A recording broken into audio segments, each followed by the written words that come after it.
شکر کرو اپنا نکاح ہوا ہے، کھلے عام مل تو لیتے ہیں، یہ رخصتی کے بعد تو حالات زیادہ خراب نظر آتے ہیں۔ زمان نے مشکل سے اپنی ہنسی روکی۔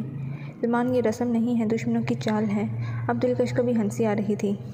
میں تو کبھی نہ کروں یہ رسم، تم بے فکر ہو، ہم نے رخصتی کروا کر گھر ہی نہیں آنا۔ یہ پرانی آنٹیاں ہوں گی تو یہ سب ہوگا، تم، میں اور ہمارا گھر۔ زمان نے ہولے سے دلکش کا ہاتھ پکڑ کر تسلی دی۔ سارے لوگ اٹھ کر چلے گئے تھے، تمام رسمیں ہو گئی تھیں۔ زمان اور دلکش ابھی تک وہاں ہی بیٹھے ہنس رہے تھے۔ شبنم کو یہ اچھا نہیں لگ رہا تھا، اس نے جا کر کمرے میں غلط بیانی کر دی۔ سارے ہی اٹھ کر باہر آ گئے اور وہاں کوئی بھی نہیں تھا۔ صبا نے اس کو یہ حرکت کرتے دیکھ لیا تھا۔ اس نے بھاگ کر دلکش اور زمان کو بتایا۔ دلکش کمرے میں اور زمان باہر چلا گیا۔ گھر میں اب شور شرابہ مچ گیا۔ زمان گھر آیا تو پوچھنے لگ گیا، آنٹی اس کو کیوں مار رہی ہیں؟ بیٹا اس کو جوتیاں ہی پڑنی چاہیے، تم پر اور دلکش پر الزام لگایا اس نے۔ زمان نے گردن موڑ کر دلکش کو دیکھا جو اپنی کہانیاں بتا کر رونے کی اداکاری کر رہی تھی۔ اس کو روتا دیکھ کر مامی نے شبنم کو 3-4 اور مار دیں۔ باہر چارپائی پر لیٹے اس کو بے سکونی سی محسوس ہو رہی تھی۔ گرمیاں شروع ہو گئی تھیں۔ ویسے تو ماموں عنایت کا گھر حویلی کی طرح تھا جو شہر اور گاؤں دونوں کا ٹچ دیتا تھا۔ کمروں میں ویسے ہی بہت رش تھا۔ زمان نے الگ باہر سونے کا سوچ لیا۔ اب وہ لیٹا تارے گن رہا تھا، نیند کا نام نہیں تھا۔ زمان نے اپنا موبائل نکال کر دلکش کو میسج کیا، دلکش جاگ رہی ہو یا سو گئی ہو؟ وہ صبا کے ساتھ لیٹی بس کروٹ ہی بدل رہی تھی، نیند اس کو بھی نہیں آ رہی تھی۔ موبائل کی رنگ پر اس نے فون اٹھایا، اپنا دوپٹہ درست کیا اور بیٹھ گئی۔ صبا نے خالی جگہ دیکھ کر اپنی ٹانگیں بسار کر سارے بستر پر قبضہ کر لیا۔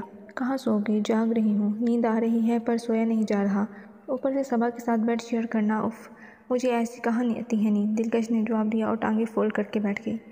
تمہیں صبا کے ساتھ بیڈ شیئر کرنا مشکل لگتا ہے، پھر میرا کیا ہوگا؟ مجھے میری بیوی پوری چاہیے، زمان نے جٹ رپلائی دیا۔ زمان کا میسج سین کر کے دلکش کے چہرے پر مسکان چھائی۔ اب وہ بھی جواب لکھنے لگی، میں نے یہ بیڈ کہا ہے زمان، ویسے تب میرا بیڈ تم ہوگے، تمہیں تو ویسے نہ شیئر کروں کسی کے ساتھ، ایسے کیسے کروں گی؟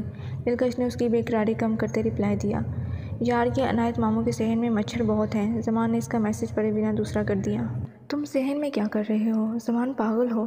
دلکش نے جوتا پہنا جو میلا پہن کر وہ کمرے سے باہر آ گئی۔ زمان نے اندھیرے میں لائٹ ماری تو وہ غصے سے چلتی اس کے پاس آ گئی۔ اٹھو ابھی یہاں سے، دلکش نے جاتے ہی اس کا ہاتھ پکڑا کہا۔ زمان نے جھٹکے سے اس کو اپنی طرف کھینچا، موبائل پکڑ کر بند کیا اور اس کو اپنی باہوں میں قید کر لیا۔ زمان ہم صحن میں ہیں، دلکش نے تلملا کر کہا۔ زمان نے اپنے بازو اس کی کمر پر اور کس دی اور اس کے ماتھے پر کس دی۔ ساری عوام شادی کھا کر سو گئی ہے بیوی صاحبہ، بس ہم ہیں۔ زمان جا بجا اس کو پیار کرتا ہوا بولا۔ زمان، دلکش نے اپنا سر اس کے سینے پر رکھ دیا اور آنکھیں بند کر لی۔ اب مجھے ایسے نیند آ گئی تو ہمارا قتل ہو جانا، دلکش نے پاس ہو کر زمان کے سینے پر ہونٹ رکھتے ہوئے کہا اور پھر واپس لیٹ گئی۔ سنو دلکش، وہ ویسے ہی سو گئی تھی۔ زمان نے دھیان سے اس کو اٹھایا اور اپنی چادر اس پر ڈال کر دلکش کو چھت پر لے گیا۔ زمان کہاں ہے؟ ملک شہزاد نے آنکھیں نکال کر اپنی بیوی کی طرف دیکھا۔ آپ کو ہی بتا کر جاتا ہے، مجھے کیا پتا؟ میں تو خود آپ سے پوچھنے لگی تھی، مجھے نہیں بتا کر گیا اور آفس میں بھی نہیں ہے۔ اس کی گاڑی آخری بار راولپنڈی روڈ پر سین ہوئی ہے، پر وہ گیا کہاں ہے؟ ہمارا تو ادھر کوئی نہیں۔ ملک شہزاد فون پر انگلیاں گھما کر سوچ میں پڑ گیا۔ ہو سکتا ہے اس کو کوئی کام ہو، فون کر لیں۔ ہاں 2-4 بار کر چکا ہوں، پک نہیں کر رہا۔ ملک شہزاد کو اپنے بیٹے کی فکر تھی یا 2 کروڑ کی؟ سلیمہ ہر گزرتے دن کو گن رہی تھی۔ اب اس کو عائشہ کی باتوں پر یقین ہو گیا تھا، ضرور زمان کا کسی کے ساتھ کوئی چکر چل رہا ہے۔ دونوں ماں بیٹی بہت چلاک تھیں۔ عائشہ اگر زمان کا کسی اور کے ساتھ چکر ہے تو ہمارا فائدہ نہیں، وہ عقل مزاج ہے، ورنہ مرد قابو کرنا اتنا بھی مشکل نہیں ہے تو میرا ہی ہون۔ اے سی والے کمرے میں کمبل تان کر لیٹی سلیمہ نئی سازش بنا رہی تھی۔ ایک تو میں امی امی کہہ کر تھک گئی ہوں، اچھا خاصا اپنے گھر ماما کہتی تھی، آپ نے کہا امی کہو، زمان کے دل میں جگہ بناؤ، مشرقی بنو، یہ کرو وہ کرو، وہ مجھے اپنے کمرے میں نہیں آنے دیتا، آپ شادی کا راگ الاپ رہی ہیں۔ نیل پالش لگا کر پھونک مارتی عائشہ ناک چڑھا کر بولی، ہاں چلو اب نہیں روکتی، جو مرضی کرو، یہ پتہ تو کرو زمان کا چکر کس کے ساتھ ہے؟ دلکش کو چاہتا ہے وہ، ہر وہ چیز جو مجھے اچھی لگتی ہے وہ لے جاتی تھی، اب تو مرد بھی لے گئی، زمان پاگل ہے اس کے پیچھے، اس میں کوئی غلط فہمی کوئی لڑائی بھی نہیں ڈال سکتا، عائشہ نے جل کر کہا۔ پر سلیمہ کو چال مل گئی تھی، تیرا وہ کزن ہے نا نومی، اس کو دو دلکش کا نمبر۔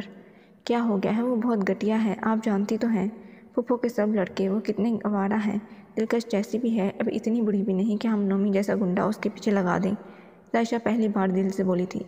ارے کچھ نہیں کرے گا وہ، دلکش کو بس تنگ کرے گا، زمان کے دل سے اتر گئی تو ہمارا کام بن جانا، 2 کروڑ اس کے نام ہیں، پھر زمین ساری عیش کرے گی تو۔